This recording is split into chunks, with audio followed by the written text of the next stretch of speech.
Hi guys, welcome back to my channel. So ఇవాళ వీడియోలో మనం ఐఎల్స్ సిరీస్లో స్పీకింగ్ గురించి మాట్లాడుకుందాం. ఫస్ట్ మనకి 11 to 14 minutes ఇంటర్వ్యూ ఉంటుంది.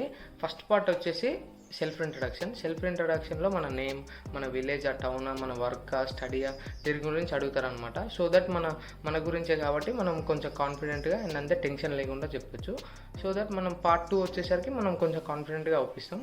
పార్ట్ 2 వచ్చేసి ఒక క్యూ కార్డ్ ఇస్తారు, దాంట్లో ఒక క్వశ్చన్ ఉంటుంది. దాని గురించి మనం ఒక 2 minutes మాట్లాడాలి. మాట్లాడే ముందు మనం 1 minute ప్రిపేర్ కావచ్చు. కావాలనుకుంటే మనం దాంట్లో కీవర్డ్స్ కూడా రాసుకోవచ్చు. కీవర్డ్స్ రాసుకోవడానికి ఒక పేపర్ అంతే పెన్సిల్ కూడా ఇస్తారు. ఆలోచించుకోవడానికి మనకి అక్కడ క్వశ్చన్స్ కూడా ఉంటాయి, దేని గురించి మాట్లాడాలో. పార్ట్ 3 వచ్చేసి వాళ్ళకి నచ్చింది అడగొచ్చు, లేదా పార్ట్ 2 ఫాలో అప్ క్వశ్చన్స్ కూడా అడుగుతారు. సో మీరు ఫస్ట్ వెళ్ళగానే ఆఫీసర్ని విష్ చేయండి. కొంచెం స్మైలీ ఫేస్తో ఉండడానికి ట్రై చేయండి, టెన్షన్ పడకండి. సో దట్ మీరు ఆఫీసర్కి కొంచెం కాన్ఫిడెంట్గా ఉన్నట్టు అవుపిస్తారు. మనం ఇప్పుడు ఆన్సర్స్ ఎలా ఇవ్వాలో నేర్చుకుందాం.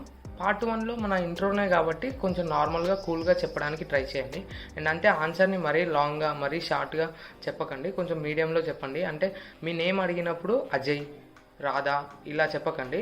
సపోజ్ మీ నేమ్ రాధాకృష్ణ అయితే my name is Radhakrishna, you can call me Radha, ఇలా కొంచెం ఎలాంగేట్ చేస్తూ చెప్పండి. నెక్స్ట్ పార్ట్ 2లో మనకి ఉండేది 1 minute టైం కాబట్టి మరీ క్రియేటివ్గా థింక్ చేయడానికి టైం ఉండదు. సో మనకి వచ్చేది జనరల్ క్వశ్చన్సే కాబట్టి మీరు ఫ్లోలో చెప్పడానికి ట్రై చేయండి. అండ్ అంతే మనకి డైలీ లైఫ్లో జరిగే ఇన్సిడెంట్స్ గురించి చెప్పండి. ఇక్కడ మనకి ఆఫీసర్కి కంటెంట్ ఇంపార్టెంట్ కాదు, ఓన్లీ ప్రెజెంటేషన్ అండ్ అంతే కాన్ఫిడెన్స్ ఇంపార్టెంట్ కాబట్టి మీరు కొంచెం కాన్ఫిడెంట్గా అండ్ అంతే మంచి ప్రెజెంటేషన్ తోటి చెప్పడానికి ట్రై చేయండి.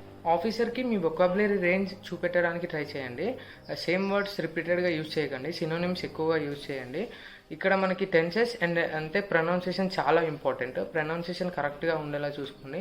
అంటే టెన్సెస్ పాస్టా, ప్రెజెంటా, ఫ్యూచరా అనేది ఇది ఒకటి చూసుకోండి. మనం నార్మల్గా క్యాజువల్గా వెళ్ళినా పర్లేదు, ఫార్మల్గానే వెళ్ళాలని రూల్ అయితే ఏం లేదు. యాక్సెంట్కి ఏం మార్కులు ఉండవు కాబట్టి మీరు కొత్త యాక్సెంట్ నేర్చుకోవాల్సిన అవసరం అయితే లేదు.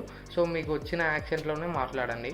పార్ట్ 3 వచ్చేసి పార్ట్ 2 ఫాలో అప్ క్వశ్చన్సే ఉంటాయి కాబట్టి వాళ్ళు అడిగిన క్వశ్చన్కి మాత్రమే ఆన్సర్ ఇచ్చేలా చూడండి. అండ్ అంతే ఆన్సర్ని జనరల్గా అండ్ అంతే సింపుల్గా ఉంచడానికి ట్రై చేయండి. ఆన్సర్ని మరీ లాంగ్గా మరీ షార్ట్గా ఉంచకండి, మీడియంలో చెప్పేలా ట్రై చేయండి. యూట్యూబ్లో ఐఎల్స్ స్పీకింగ్ ఇంటర్వ్యూస్ అని కొడితే మనకి చాలా ఇంటర్వ్యూస్ వస్తాయి. సో అవి చూసి ఎలా చెప్పాలో నేర్చుకోవచ్చు.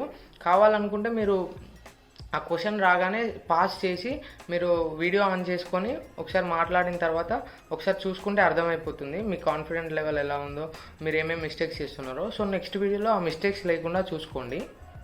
ఐఎల్స్ స్పీకింగ్ గురించి ఇంకా తెలవాలనుకుంటే ఐఎల్స్ అఫీషియల్ వెబ్సైట్లోకి వెళ్ళండి, దాంట్లో ఇంకా క్లారిటీగా ఉంటుంది. కావాలంటే లింక్ కింద డిస్క్రిప్షన్లో పెడతా, చూడండి.